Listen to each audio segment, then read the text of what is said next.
Hey everybody, it's Frank and Jeff here. We're from the Redeemed Church. We're here on the second day of Open Doors, and want to just come to you, talk to you about some topics. Now, Jeff, when we think about Jesus, he's so loving, so caring. Well, that's the image we see. But in that story, he goes and overturns the tables. He acted so aggressively and angrily. What do you think about that? That is a great question. So I think before I answer that, I think we need to understand the context of that situation. So every Passover, people from faraway land, they travel to Jerusalem to celebrate Passover. So Jesus was also a Jew. See, he traveled to Jerusalem to celebrate Passover. So the number one requirement to celebrate a Passover is a sacrificial animal. You need to have a sacrificial animal to celebrate. So if you're coming from a faraway land, you don't bring the animal with you.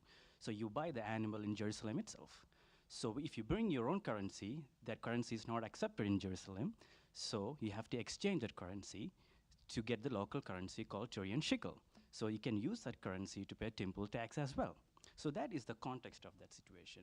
To understand what's happening, what happened in that temple was, so they converted that place, the outer court of the temple, to a marketplace.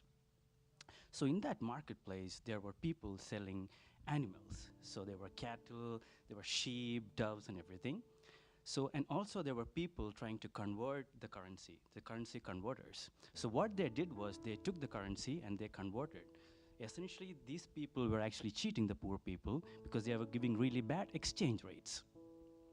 So that is the reason why in the book of John, Jesus said it's a den of thieves. So they were actually stealing from these people. That is one of the main reasons why Jesus got angry, but there is another reason that's kind of close to the first reason. So they converted the temple to a marketplace. So in a marketplace, you have so many things going on. Like you have animals, wherever you have animals, you have issues. Animals will start crying, they'll have animal droppings, it'll probably stink. Imagine, this is temple of God. So, and we have currency exchangers. So think about a market. So they are actually shouting, hey, come here, we'll get the better deal.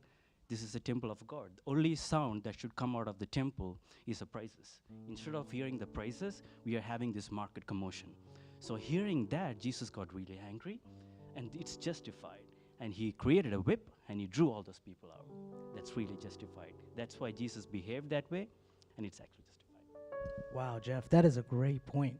Now, how do you think that is applicable in this generation? Like, does Jesus still want his temple to be cleaned? Is that still going on nowadays? Sure. So there are four main applications. The first one is do not take advantage of others, just like the money converters. Like, do you have friends? Sometimes you take advantage of friends. You don't do it. If you are a boss, do not take advantage of your subordinates. Like you see, oh, I'm not taking advantage of anyone. But if you look around in this world, a lot of people take advantage of each other. So don't take advantage of others. That's the first lesson. The second one is don't be a hypocrite.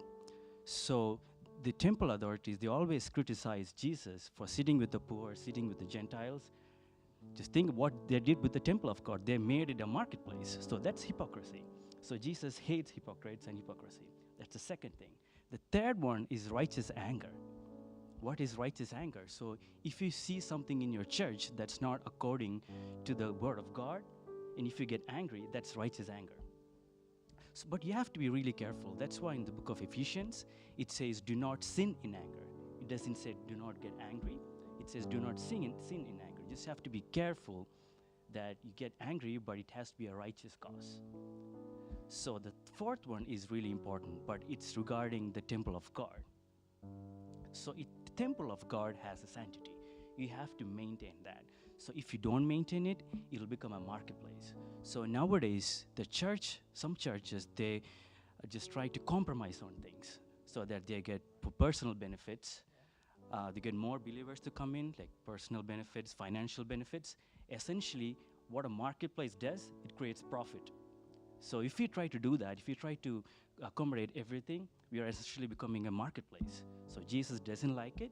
So we can welcome the sinners, but do not welcome the sin into the church. So these are the four things that we can learn as a takeaways from what Jesus did and how he reacted. Wow, that is a great point.